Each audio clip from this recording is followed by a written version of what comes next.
Well, hello again. Welcome to our channel. Welcome to the service. It's great that you've joined us again, and what a privilege it is to be able to come together and worship a holy God and hear him speaking to us. We thank the Lord that he is a living God that does in fact speak to us and allow us to worship him and know him in such an intimate way. And today then we're going to ask three questions. Maybe you've seen it on the title of the video. We're going to look at three questions, but just before we get to the reading and look at those questions, I'd like to just take a minute to give us a recap. What has brought us to this point that we're looking at today? Well, since Easter, if you remember back, we were looking at Mark, and then we've been looking at some chunks in Luke and John as well. And we've looked at how Jesus died, he resurrected, how he appeared to many people, including Mary and her friends and the two men on the road to Emmaus, and then the disciples as well. And we saw that he not only appears physically, he appears to them and he reveals himself to them through his scriptures, through the Bible. And also then last week we saw even by his mighty works, by the miraculous catch of fish, as John declared, "It is the Lord." We see how he also reveals his nature and his person, his character to us by the way he works mightily among us. And then we were looking at the last part of John chapter 21 as well, where we saw that not only does he do mighty things in and through people, but he wants us to be a part of this great work of his great plan to feed his sheep. And Peter receives a very specific call, of course, but we all have a call to be faithful to the Lord Jesus and to be disciples who make disciples. And that really brings us along to the passages today. We're going to look at two passages. The first passage will hopefully help us to understand what Jesus calls each and every one of us to do. And then the second passage will hopefully help us to understand how we can do it. So we're now going to have the reading and a time of worship together. We will sing, we will pray, and we will again give praise to the Lord because he is good. His love endures forever. So I'll turn you over to Rhys, who will guide us in our time of worship. Matthew 28, verses 16 to 20.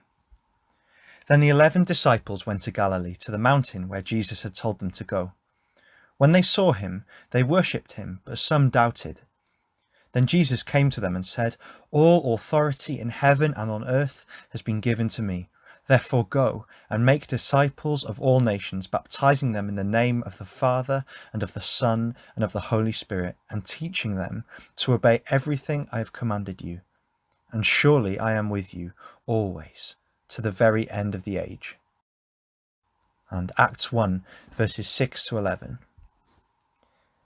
Then they gathered around him and asked him, "Lord, are you at this time going to restore the kingdom of Israel?" He said to them, "It is not for you to know the times or dates the Father has set by his own authority, but you will receive power when the Holy Spirit comes on you, and you will be my witnesses in Jerusalem and in Judea and Samaria and to the ends of the earth." After he said this, he was taken up before their very eyes, and a cloud hid him from their sight. They were looking intently up into the sky as he was going, when suddenly two men dressed in white stood beside them. "Men of Galilee," they said, "why do you stand here looking into the sky? This same Jesus, who has been taken from you into heaven, will come back in the same way you have seen him go into heaven."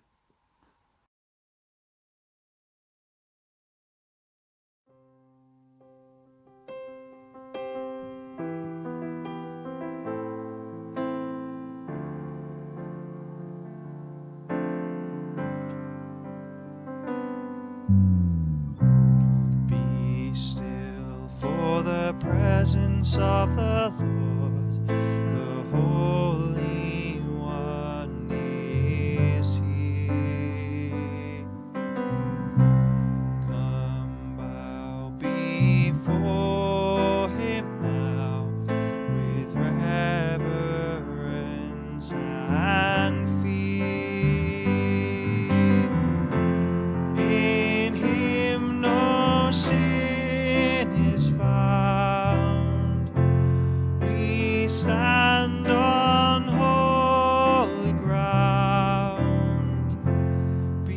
Be still for the presence of the Lord, the Holy One is He.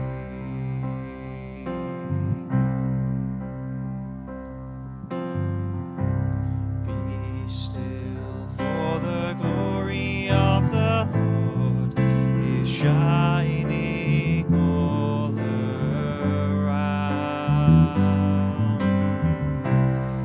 He burns with holy fire, with splendor he is crowned. How awesome is the sight, our radiant King of light. Be still for the glory of the Lord is shining all around.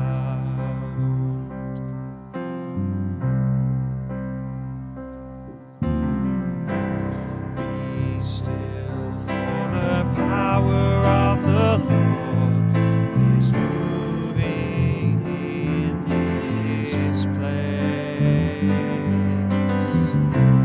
He comes to cleanse and heal, to minister His grace. No work too hard for Him. In faith receive from Him. Be still for the power of the Lord is moving in this place. No work too hard for Him. In faith receive from Him. Be still for the power of the Lord is moving in this place.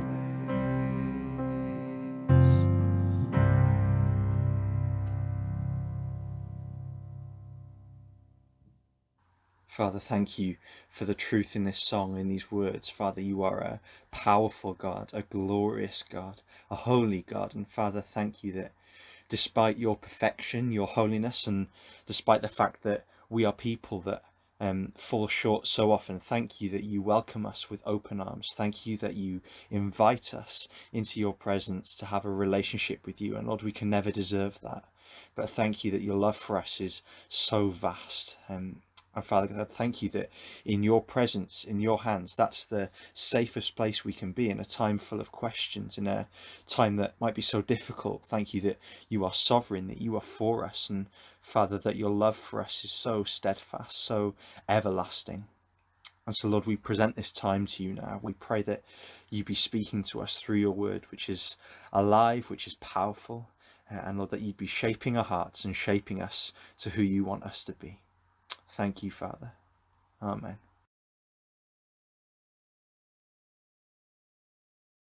Okay then, so we've had our readings. We today are going to look at 3 questions in particular. And these questions are, firstly, why should we listen to Jesus? Why should we listen to and respond to the message and the words of the Lord Jesus? That's an important question to ask. Secondly, what does he tell us to do? What are his words to us? And then thirdly, lastly, how can we go about doing that? How can we be faithful to the call of Jesus Christ on our lives? Is it just as simple as going and doing it? We will see in a minute. But firstly then, why listen to Jesus? And I've got 2 reasons among many other reasons, but I want to look at 2 reasons, hopefully, that you'll see coming out of the passage.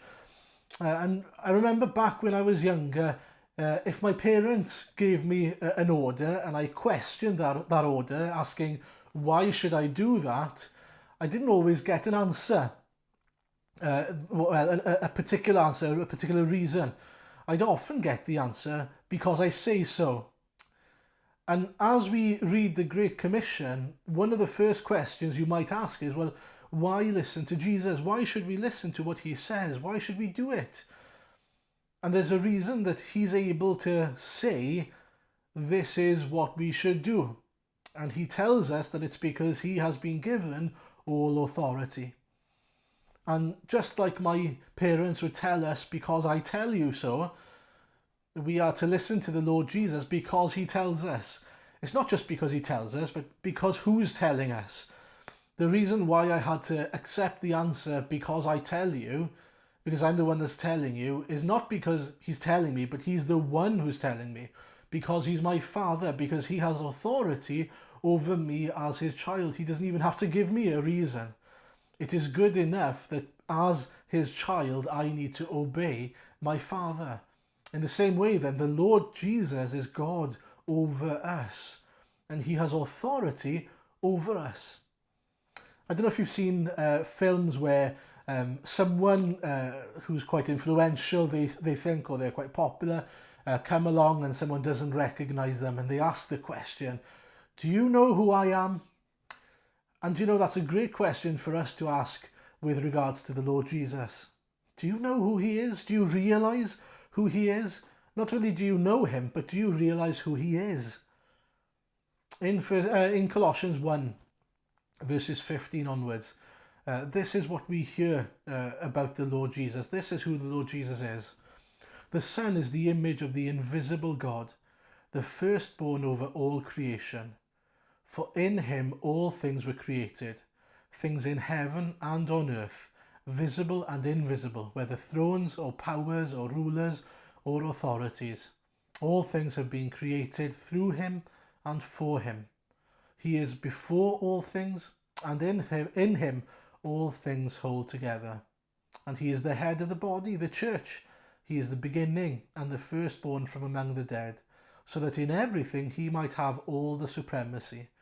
For God was pleased to have all his fullness dwell in him, and through him to reconcile to himself all things, whether things on earth or things in heaven, by making peace through his blood shed on the cross. And this is what the passage tells us. Jesus created you, he loved you, he offers to save you by his blood. Realise that everything exists through him, everything is held together by him, and everything exists for him. Everything exists for him. We were made for his glory. He is the head. He is the way to be born again. He is the, as it says there, the firstborn from among the dead. And without him, we are nothing and we have nothing. Do you know who he is? Have you realized who Jesus Christ is? That he is God incarnate. He is God who dwelt among us. He who became flesh. He who is God, fully God. He who made us. He who holds us together. And he who everything is made for him. And we read in the passage, as I mentioned, in Matthew 28, all authority in heaven and on earth has been given to me. And we read in Philippians 29 how this happened. After his humiliation, after he humbled himself to death on a cross, he was exalted. It tells us after he was obedient to death, even death on a cross. Then in verse 9, therefore God exalted him to the highest place and gave him the name that is above every name, that at the name of Jesus every knee should bow, and heaven and on earth and under the earth, and every tongue acknowledge that Jesus Christ is Lord, to the glory of God the Father. And so Jesus here is declared the one to whom every knee will bow and will confess him or acknowledge him Lord. And that is because the Father has given him the name that is above every name. He has been exalted. He has authority. He is the King of Kings, Lord of Lords. And because he is the King of Kings and Lord of Lords, he has authority to do so many things. He has authority over heaven and earth. He has the authority to forgive sin and to give life. He also has the keys to death and Hades and hell, he says in Scripture. Our lives are in his hands. Our futures are in his hands. That means that he has authority to cast us into hell if we do not repent. But understand that he desires for us to turn to him and to believe in him, and believe on him. And he has authority then to forgive sin, to cleanse us of all unrighteousness, and to give us new life. Now, I want to make the point that Jesus has authority in both situations, whether you accept or you reject him. He still has authority over us. But the way he exercises his authority is different in both situations. You see, at the end of the age, when Jesus returns, every knee will bow, whether you have accepted him or you've rejected him. The question is, when you bow the knee, will you bow the knee to a King and Lord you already know, a King you've already accepted, or to a King that you've only just realised is the Lord and King, the one you haven't known, the one you haven't accepted? It has its eternal consequences, this decision that we have to make. I wonder, what will he say to you when he returns? I think there are two options with this. Either he will tell you, "Well done, good and faithful servant. Welcome home. I've been waiting for you. I've prepared a place for you." Or will he tell you, "I don't know you. You rejected me. You haven't accepted the Lord Jesus." And so he will tell you, "I don't know you." And he will judge you based on the fact that you haven't accepted him and you are still in your sin. But understand the severity of the situation. Understand that there is a decision to be made. Ask that question again. Do you know who Jesus is? The King of heaven, the Prince of Peace, the Redeemer, the only way to be made right with God, to be reconciled to God. Really, you need to understand that that's the most important question you could ever ask yourself. Secondly, the second reason for listening to Jesus is because he is good, and his purposes and his ways are good, and he is for us. And if he is for us, who can be against us? At this time, people are asking a lot of questions with regard to those people who are in power. People are asking the question, are those people in power abusing that power? People are questioning the government. People are questioning the World Health Organization, the WHO. People are questioning Donald Trump, among other people. Are they making the right choices? Do they have the people's best interest at heart? And you see, when it comes to Jesus, he has your interests at heart. He has your good in mind. He has our salvation in his mind, at heart. His desire is for us to know him. His desire is for us to be full of joy, full of peace, to be free from sin, and to be able to enjoy our Creator God. And he has gone to great lengths to provide that for us. We've come to understand a little bit more, haven't we, of the feeling of isolation, what it means to be isolated in these few past weeks. But Jesus knows true isolation, real isolation, apart from God.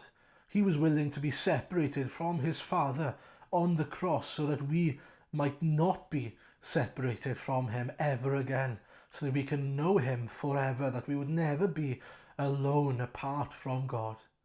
He was rejected so that we might be accepted. He was punished so that we could avoid that punishment of sin that we deserve. He died so that we could die to sin and be raised to everlasting life. And this same Jesus now has authority to do what is good and just in his sight, according to his will and his purposes. What a comfort that is for us, knowing that he is in charge, that he has authority over us, and that everything he desires for us, everything he wills for us, is good for us. This is what Spurgeon, one of my favourite theologians, says. Power in the hands of some people is dangerous. but power in the hands of Christ is blessed. Oh, let him have all power. Let him do what he will with it, for he cannot will anything but that which is right and just and true and good. Isn't that wonderful, knowing that what Jesus wills for us is always good, good for him and good for us. And so we can trust in his ways, we can listen to him and accept the call that he has on our lives, because we know that he is good, he is just, and he is true, he is trustworthy. So plenty of reasons there to listen to the Lord Jesus. In fact, a command to listen to our Creator, our Sustainer, and ultimately the one whom we've been created for. Secondly then, what does he tell us to do? If we are willing now to listen to him, if we realised our need to listen to him, what does he tell us? What an important question. Well, in both passages then, he's telling us first of all to go and make disciples, and then he tells us to be witnesses and to be clothed with, or to be given power in Acts chapter 1. But just before we go on to speak about that, for those of you who are listening now who don't know Jesus yet, he firstly tells us that we need to repent and believe the gospel before we can serve him in any capacity. We can't serve him if we don't know him, if we haven't been cleansed by him and made right with him. He tells us to turn away from our current sinful way of living and to accept Jesus Christ, to believe in Jesus as the Son of God who has come to provide forgiveness of sin on the cross, salvation for those who are willing to accept.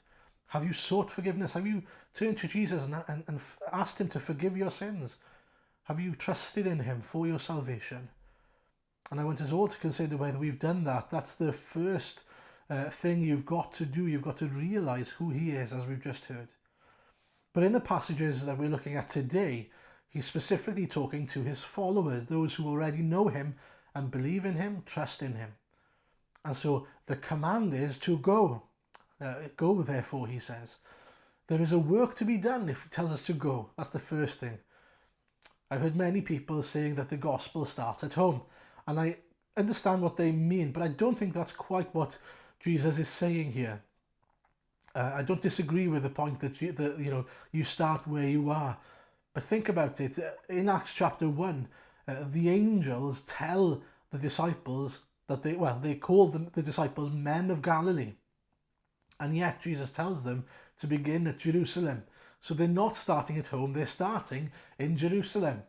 Why then? Well, because they're to start where it all ended, where it all happened. They had to go back to where Jesus died, where he was resurrected, where people heard about and saw and knew what happened, and to come and bring from that then those people who have got sort of two, and then to bring their witness and the word of the gospel to them so that they can put two and two together and come to an understanding of the gospel. And so they want to start where the gospel is, where the cross is, where the resurrection is.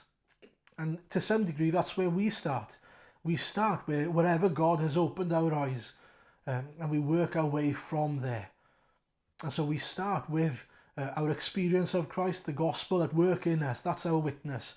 And we start by testifying to whoever's around us of that. It doesn't mean that you have to go home to wherever you were brought up, or to a specific place, or wait for a specific call. But wherever God has called you, wherever God has been at work in your life, start there and work your way out from there. But understand as well that the call is to further the gospel as far as we can, as far as we are taken by the Lord, in fact. And this is what he says that we should do secondly, that we are to make disciples and to be witnesses. We are to make disciples according to Christ's words in Matthew 28, and then to be his witnesses in Acts chapter 1.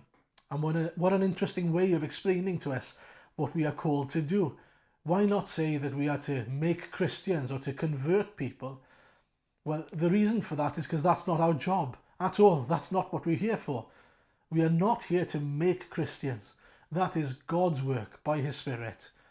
But we are here to testify about the way Jesus has revealed himself to us, and we can testify about what the Bible reveals to us about him. We can point people to him. And when they come to him, we can then teach them and show them what it means to be a follower of Jesus Christ.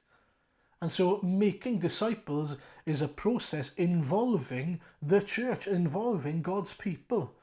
This is the part that he's called us to partake in. This is the way in which he's chosen for his people to be built up and to be sanctified and to be led by his church. What an amazing privilege that is for us as his people. And some people don't like this part of the commission, but Jesus clearly says that the way to be to make disciples or to preach the gospel effectively is, first of all, by baptizing them. In other words, by making public what's happened in the heart, that there's an understanding that this is something that changes your life, not only inwardly but outwardly as well. A declaration, public declaration of faith in Jesus. One theologian explains that in the name of Jesus, literally it means into the name of Jesus, that you are baptized into the name of Jesus, implying entrance into an allegiance. So you are joining Team Jesus. You are now Christ's army on earth. You are on his side of the battle. Understand that. Know that if you belong to Jesus, it doesn't just change your heart, it changes your life. It changes who you pledge allegiance to in that sense. And secondly, it tells us that we are to teach them to obey everything Jesus has commanded them. And I've been really challenged by the second point as I was preparing. What do we emphasize when we see people becoming Christians? I think it's often an emphasis on the declaration, but not on the obedience. We are to teach people to obey everything Christ has commanded. That's a real challenge for us, isn't it? To teach obedience, to explain to people this is what it means to be a Christian and to live as a Christian today, now and forever. These are the words of Christ. We've got to seek the gospel, seek the word of God and understand what his words are to us. And then we've got to apply them. We've got to teach them to those who are listening to us and following us as well.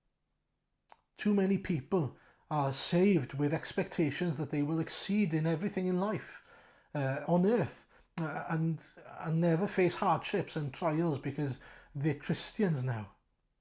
That's nonsense. That's not what the Bible says. In fact, that's not what Jesus says at all. He says, I would argue, the opposite of that. Yes, you will be blessed. Yes, he will guide you. Yes, he will give you everything that you need and so much more. He will bless you in such an amazing way. But on earth, he says that we should expect to be hated and persecuted because of the gospel, because of Jesus. We should expect to be hurt and rejected on earth. And we will still be blessed by it. Blessed are those who are persecuted in my name. Imagine that. We need to read about his ministry and his words. We need to listen to the Sermon on the Mount.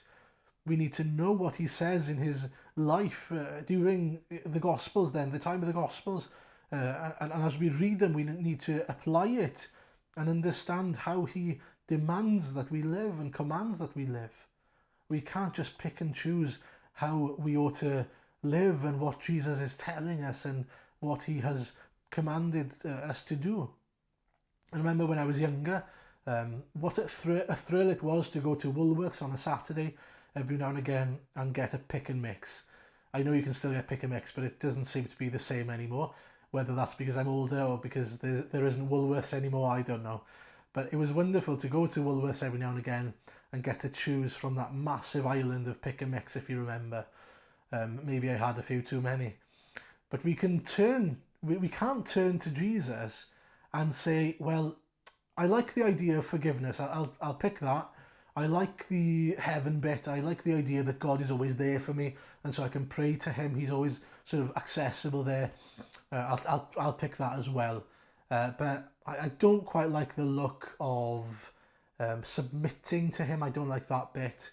I don't care for the carrying the cross bit. I don't really want to surrender every part of my life to him.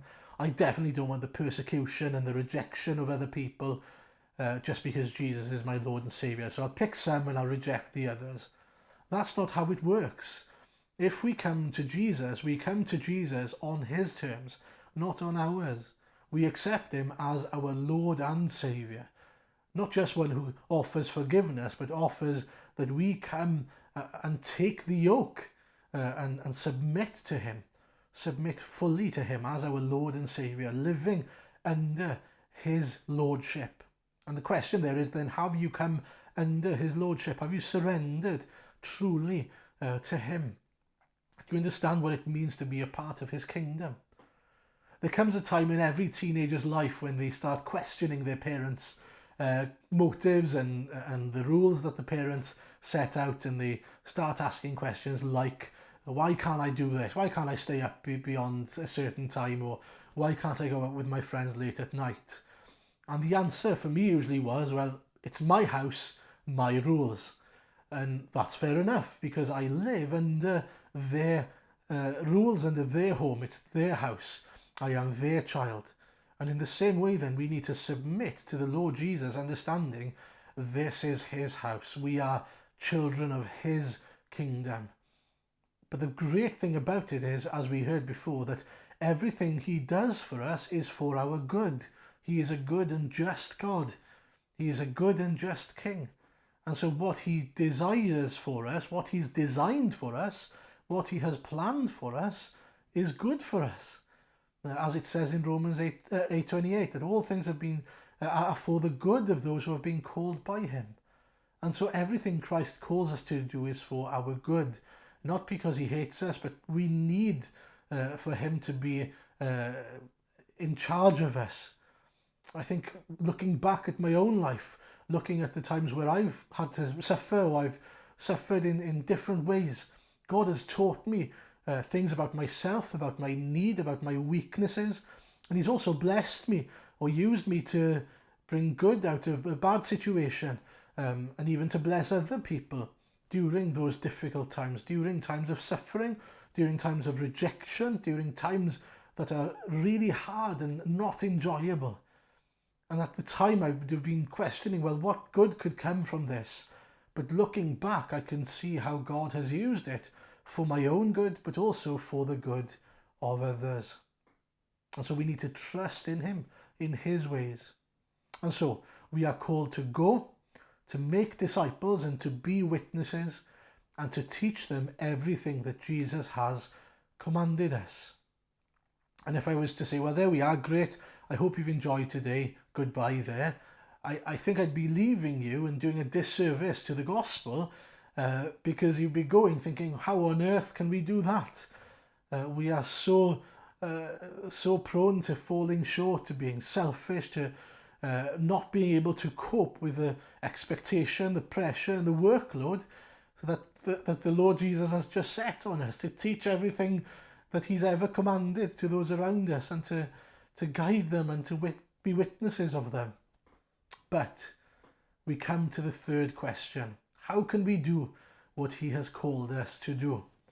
And I want to look at three wonderful verses that we have to help us to understand how we can do it. The first one is in Matthew 28, verse 20. And surely I am with you always to the very end of the age. And then in Acts chapter 1, verse 5, first of all, for John baptized with water, but in a few days you will be baptized with the Holy Spirit. And finally then in verse 8, he says, but you will receive power when the Holy Spirit comes on you, and you will be my witnesses. And he goes on to talk about where we will be witnesses. And as we've read, we will testify of the Lord Jesus and to the Lord Jesus and what he's done in our own lives and who he is through the Bible as well. But these verses teach us that the Christian is never alone. He never needs to do things on his own. Know that you are never going to be alone again doing things in your own power if you trust in, if you lean on the Holy Spirit. The wonderful promise in the Great Commission is that Christ will be with us. And we see that in this passage, he is with us as the Holy Spirit dwells in us. He is with us by faith, but also with us by his Spirit. And as we serve him and as we live as people who belong to Jesus, we also live as people who have power in us. You will receive power. The power, the word is dunamis, of the Holy Spirit. It's like dynamite, the power, explosive power of the Holy Spirit at work in us. God in us, God in me, Christ in me, the hope of glory, as it says in Colossians 1:27, I believe. Now, what does that mean? Well, again, we have Spurgeon to the rescue. This is what he says about Christ living in us. Now, what is it to have Christ in you? The true Christian carries the cross in his heart, and the cross inside the heart, my friends, is one of the sweetest cures for a cross on the back. If you have a cross in your heart, Christ crucified in you, the hope of glory, all the crosses of this world's troubles will seem to you light enough, and you will easily be able to sustain it. Christ in the heart means Christ believed in, Christ beloved, Christ trusted, Christ espoused, Christ communed with, Christ as our daily food, and ourselves as the temple and palace wherein Christ Jesus daily walks. And so that's what it means to have Christ living in us, him transforming us by us believing and trusting in him and communing with him, but also then him feeding us by his word and working in us and through us as he makes his temple in us by his Spirit. And that's the second part of the answer, by his Spirit.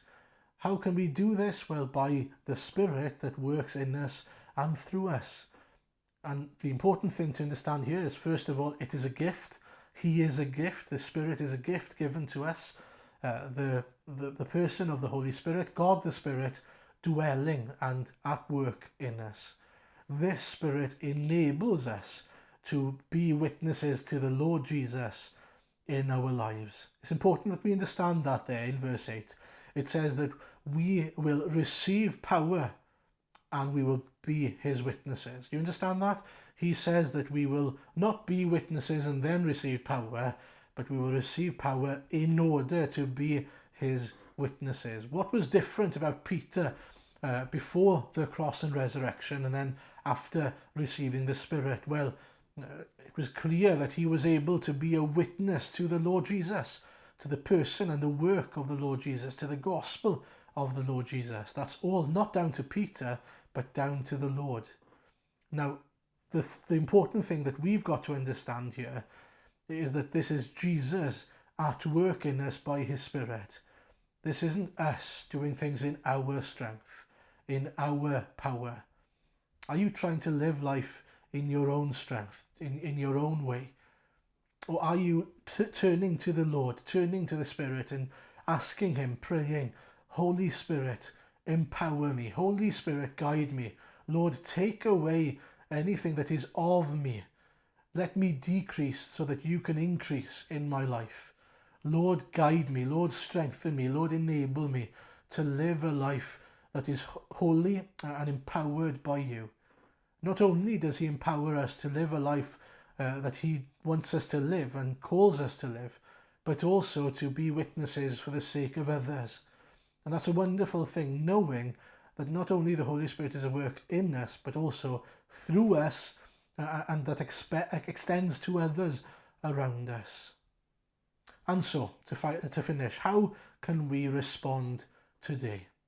Well, firstly, we've got to ask the question, have you listened to the Lord Jesus? Do you know who he is? Have you come to understand who he is? He is the Lord who has all authority, all power, all might. Do you realize that he is the King of Kings and Lord of Lords? And then have you come to him and bowed the knee to him, accepted him as your Lord and Saviour? If you have, the response today is to be reminded of who the Lord Jesus is and to praise him. The hymn that came to me was, "Praise God from whom all blessings flow. Praise him, all creatures here below. Praise him above, ye heavenly host. Praise Father, Son, and Holy Ghost." Praise him for who he is, and for his authority, for his power, and that he uses that power, his authority, to save us, to humble himself, and then to be exalted and to be the King of Kings and Lord of Lords, who will one day be at the centre of all creation, and every knee will bow and every tongue will confess him Lord. Then, have you listened to that call, that command to come and not only follow him, but to go as well? We need to understand that it's not just a command to come, but if we come and follow him, we also need to go. It's a bit confusing, but we need to come and then go. We need to come to Jesus, accept Jesus, rest in the Lord Jesus, but then go out and be witnesses to what we have experienced, what we have received, what we have accepted, and who we have accepted. It's so important that we realize that there is a call to come to Jesus, but to go to others, to baptize them in the name of the Father, the Son, and the Holy Spirit, but then to teach them what it means to be a follower of Jesus Christ as well, and to be witnesses of the Lord Jesus. Then finally, do you trust in and lean on the Holy Spirit to fill you and empower you to do the work needed in you and through you? Seeing as most of us are home at the moment, most of the time, I'm going to give you some homework, seeing as you're all home. And the homework this week then is to go, and not only to do the Bible studies that we'll provide you, but also to look at Romans chapter 8. And I want you to ask two questions. What does it mean, first of all, to set our minds on what the Spirit desires? And secondly, I want us to ask, what does the Spirit desire? And I want you to consider how the Lord and how the Spirit desires, or what the Spirit desires for us to do, and how he desires for us to live. How can we set our minds then on those things? And so, do you know who he is? Have you accepted him? Are you faithful to the call on your life, to the Great Commission? And also remember that if you are faithful, he has given you every tool in the person of the Holy Spirit, and in Jesus being with us by his Spirit to complete the work. Not to mention the fact that Christ is even interceding on our behalf today. And he's preparing a place for us so that when he returns, he will have a place ready for us in heaven as well. What a wonderful gospel we have. Let's turn to the Lord Jesus to finish, to pray then.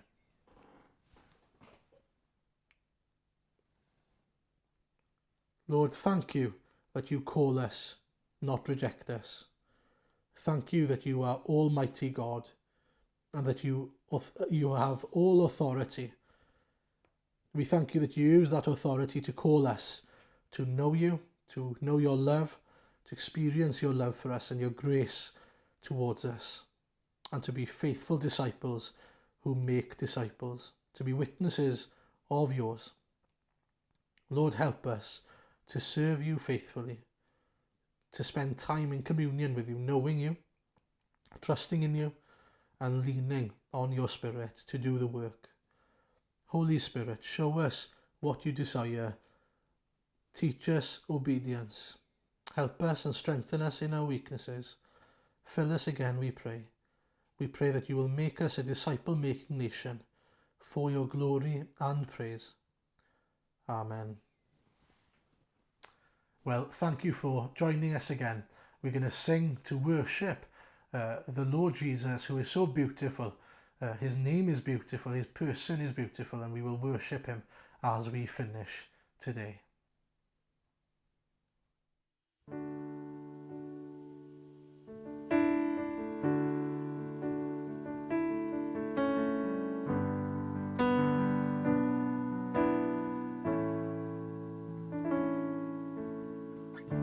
You were the Word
silence the boast of sin and grave.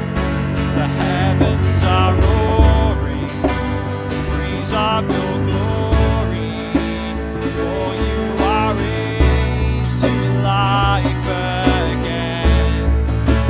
You have no rival, you have no equal, now and forever, God, you reign. Yours is the kingdom, yours is the glory, yours is the name above all names. What a powerful name it is, what a powerful name it is, the name of Jesus Christ my King. What a powerful name it is, nothing can stand against.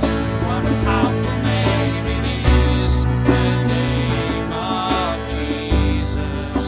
What a powerful name it is, what a powerful name it is, the name of Jesus Christ my King. What a powerful name